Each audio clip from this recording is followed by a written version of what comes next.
రెండు దెబ్బలు కొట్టిపోతున్నాట.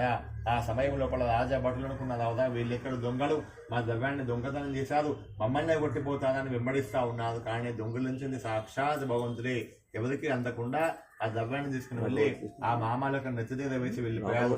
ఆ సమయం లోపల ఆ మామాలిద్దరు కూడాను ఆ యొక్క మంచి వ్యాపార నిద్రావస్థలు ఉన్న విషయాన్ని గ్రహించలేదు. కొద్ది సమయం గడిచిపోయింది. రాజభటులు వచ్చి ద్రవ్యం చేస్తారు అవుదా, మన మహారాజు ద్రవ్యం ఇక్కడే ఉన్నది, వీళ్ళని పట్టుకొని పోదామనే ఆలోచన వచ్చిన వాడై ఆ షావుకారు ఇద్దరు రెండు దెబ్బలు కొట్టారు, ఆ ద్రవ్యాన్ని మోయించారు. ఓ మహారాజా, వీళ్ళిద్దరు కూడా మన ద్రవ్యాన్ని దొంగతనం చేశారయ్యా అని చెప్పేసి అబద్ధ మాట పలికారట. అబద్ధం మాట విన్న మహారాజు గారు మంచి నిద్రావస్థలో ఉన్నాడు, నిజం గ్రహించలేదు, విచారణ కూడా జరపలేదు. వీళ్ళు దొంగతనం చేశారన్నారు కదా, చేతులకు సంఖ్యలు పెట్టండి, శిరసాలలో బందీ చేయండి మాట పలికాడు. అదే ప్రకారం ఆ మామాడిద్దరు కూడా జైలు లోపల బంధించబడ్డారట. ఇంటి వద్ద కళావతి బ్రాహ్మణ ఇంటికి వెళ్ళిందమ్మ. ఆకలి చేత బాధలు పడుతున్న తల్లి పట్ల దండం పెట్టించండి అనే మాట పలికింది.